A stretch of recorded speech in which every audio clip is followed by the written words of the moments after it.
야, 진짜 오랜만이다. 너 그동안 뭐하고 지냈어? 이 지집에 어떻게 연락 한 번 안 할 수가 있니? 미안한데 누구더라? 내 핸드폰에 번호가 저장이 안 되어 있는 것 같은데. 대학교 때 같은 과였나?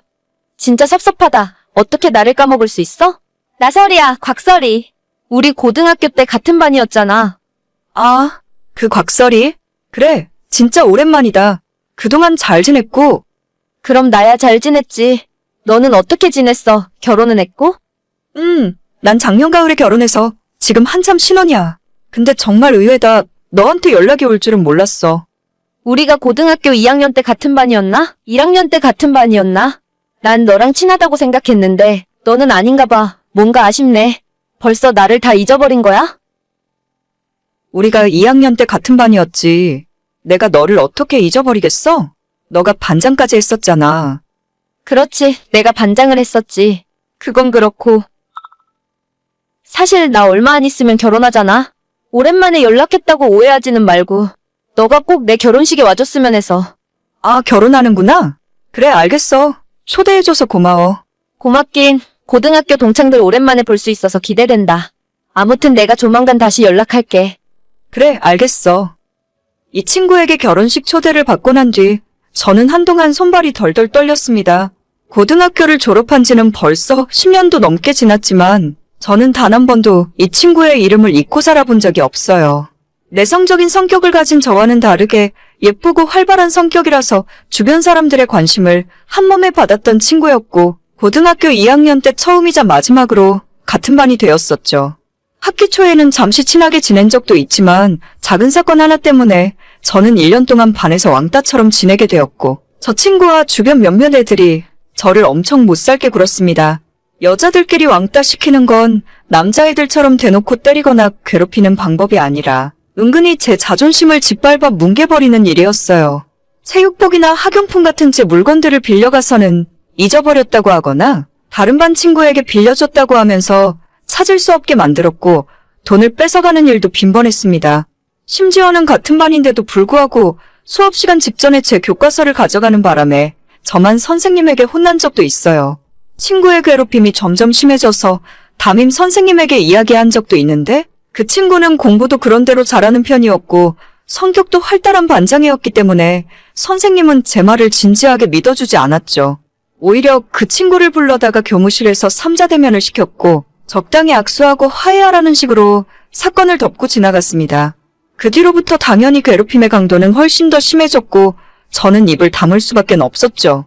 덕분에 안 그래도 내성적이고 조용한 성격이던 저는 고등학교 졸업할 때까지 학교에서 있는 듯 없는 듯 기죽어서 지냈고 한때는 다른 사람들 앞에서 평범하게 말하는 것조차 힘들 정도로 후유증이 심하게 남았어요.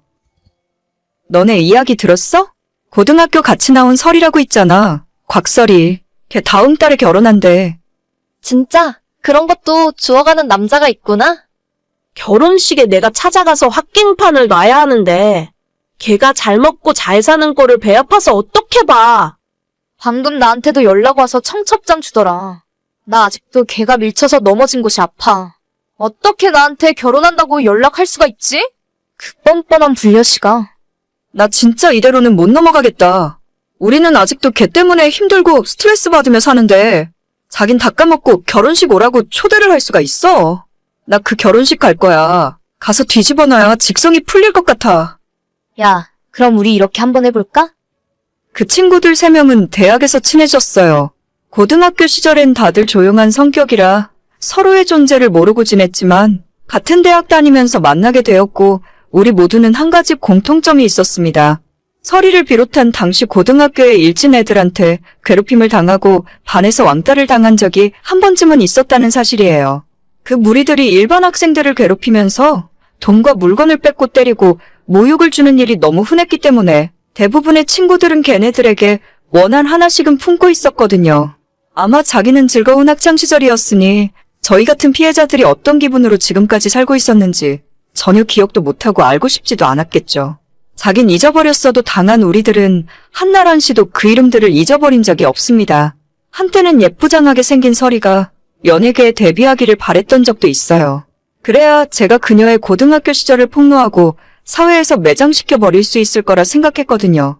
제가 먼저 하던 다른 친구가 먼저 폭로를 하거나 걔한테 당한 사람이 한둘이 아니니까 다 같이 한마디씩 하면 아니라고 발뺌할 수도 없었을 텐데 불행인지 다행인지 대학교 들어간 이후로는 거의 소식을 들을 수 없었고 사회생활하면서 점점 옛날의 기억도 희미해져 갔습니다.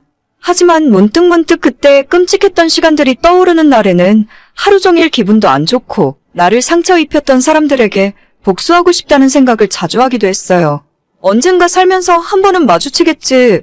그때는 내가 통쾌하게 되갚아주겠다는 상상을 하곤 했었는데 이런 식으로 먼저 연락이 올 줄은 꿈에도 몰랐습니다. 나 이제 다음 주면 결혼식이야.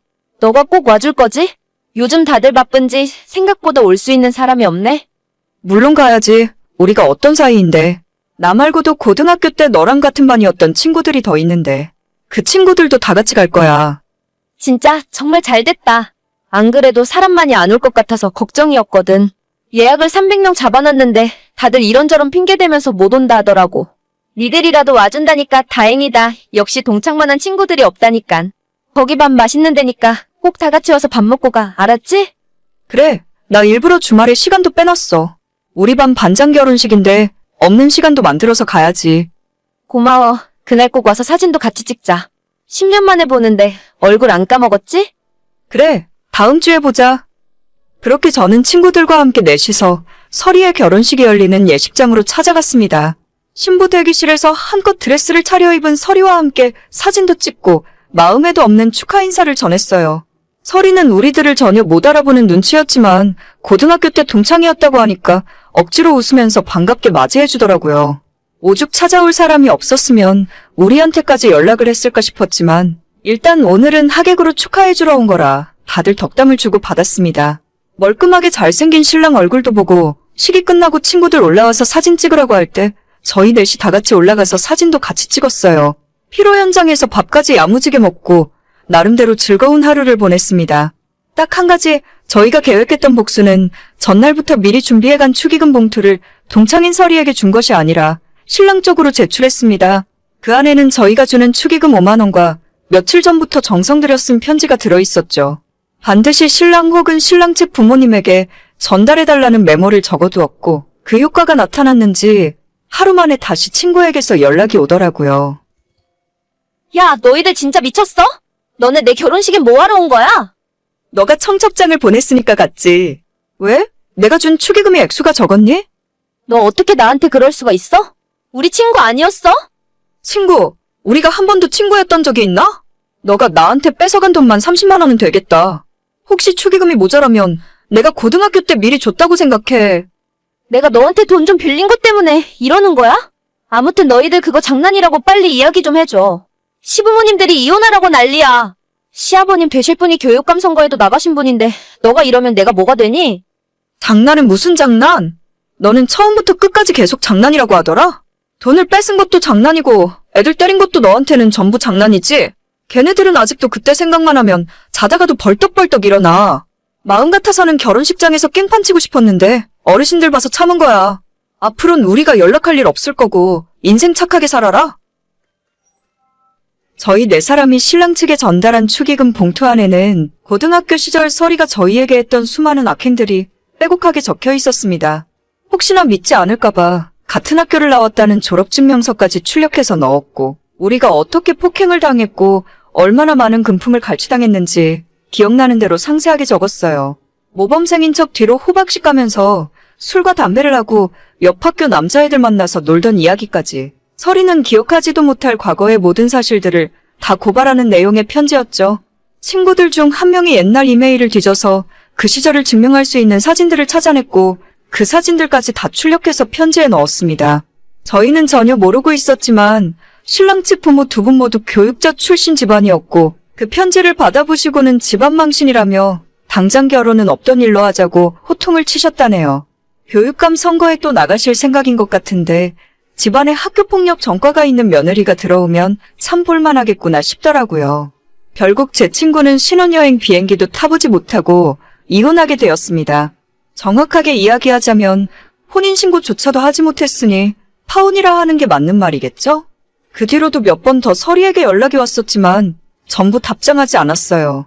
결혼식에 갔던 친구들 모두 그녀를 차단했고 앞으로 어떤 연락도 받을 생각이 없습니다. 아무리 그래도 10년 전 일로 파혼까지 시킨 건 너무한 거 아니냐고 하실 수도 있는데 저희는 지난 10년 동안 발 뻗고 편하게 살지 못했어요. 같은 반 친구를 때리고 괴롭혔던 그 친구는 지금까지 아무 죄책감 없이 편하게 살다가 본인이 했던 행동을 다 잊어버리고 뻔뻔하게 연락했다는 게 너무 화가 납니다. 차라리 청첩장을 주기 전에 본인 잘못을 뉘우치고 진심으로 미안하다는 연락을 먼저 했더라면 지난 과거를 다 용서해 줄 수는 없더라도 결혼은 축하해 줄 수 있었을 거예요. 하지만 뻔뻔하게 웃으며 우린 친했잖아. 같은 소리를 어떻게 할 수 있는지 모르겠어요. 죄를 지었으면 벌을 받아야 하고 10년이 아니라 20년이 지난 상황이더라도 저는 절대 그 이름 석자를 잊지 않고 있었을 거예요. 아직도 TV에 뉴스를 보다가 중학생, 고등학생 친구들 사이에 서로 괴롭히고 차마 입에 담을 수조차 없는 나쁜 짓을 저지르는 친구들을 보면 제 학창시절이 떠오르면서 괴로워요. 그런 사람들은 모두 언젠간 반드시 벌을 받았으면 좋겠고 피해자가 괴로워하고 가해자가 행복하게 잘 사는 일이 없었으면 좋겠어요. 전 제가 저지른 일에 전혀 후회 없고 똑같은 상황이 주어진다고 해도 한 번 더 복수할 거예요. 기억해. 내가 평생 너 지켜보고 있을 거야. 오늘의 사연은 여기까지입니다.